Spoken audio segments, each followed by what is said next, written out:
खबर ये निकल कर आ रही है कि चाइना अब इंडिया को स्पेशल फर्टिलाइज़र नहीं देगा। मैं आपको बताता चलूँ कि ये कोई पहला इंसिडेंट नहीं है। इससे पहले भी चाइना बहुत से इम्पोर्टेंट चीज़ इंडिया को देने से मना कर चुका है। जैसे आपको याद होगा कि रेयर अर्थ मेटल देने से भी मना कर दिया था। दूसरा चीज़ क्या है कि अभी कुछ दिन पहले इंडिया में जो टनल्स बनते हैं और उसकी जो मशीन्स आते हैं, वो भी आपको बताता चलूँ कि चाइना से ही आता है, जो कि चाइना देने से मना कर दिया था।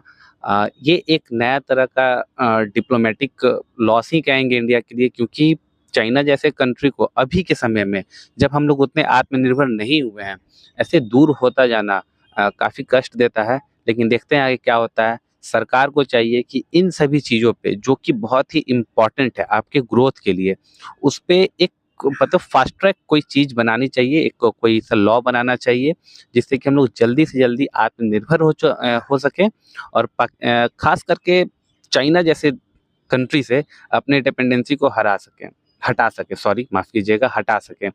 और अब इसका दूसरा अल्टरनेट क्या होगा? ये जो स्पेशल फर्टिलाइज़र है, ये आपका मिडल ईस्ट में जॉर्डन बनाती है, हंगरी जैसी देश बनाती है, तो अब हमें वहाँ से मँगाना पड़ेगा। इंडिया के साथ एक प्रॉब्लम क्या है, मैं आपको बताऊँ कि मतलब हम लोग दूर का नहीं देखते हैं, हम लोग दूर का देखते ही नहीं हैं। मैं आपको ये भी बता दूँ कि 80% स्पेशल फर्टिलाइज़र थोड़ी अलग होती है, वो यूरिया, डीएपी नहीं होती है, वो दूसरे तरह की होती है और वो स्पेशल फार्मिंग में ही यूज़ आता है।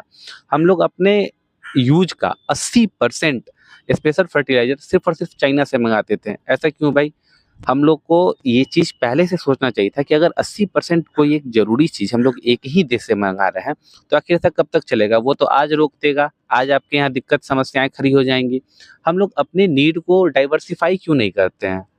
तो देखते हैं आगे क्या होता है। और इंडिया को आत्मनिर्भर बनना बहुत ज़रूरी है। मोदी जी कहते हैं कि 2047 तक भारत को विकसित भारत बनाना है, तो इसके लिए आत्मनिर्भर के अलावा और कोई दूसरा उपाय मुझे तो फ़िलहाल नहीं दिख रहा है।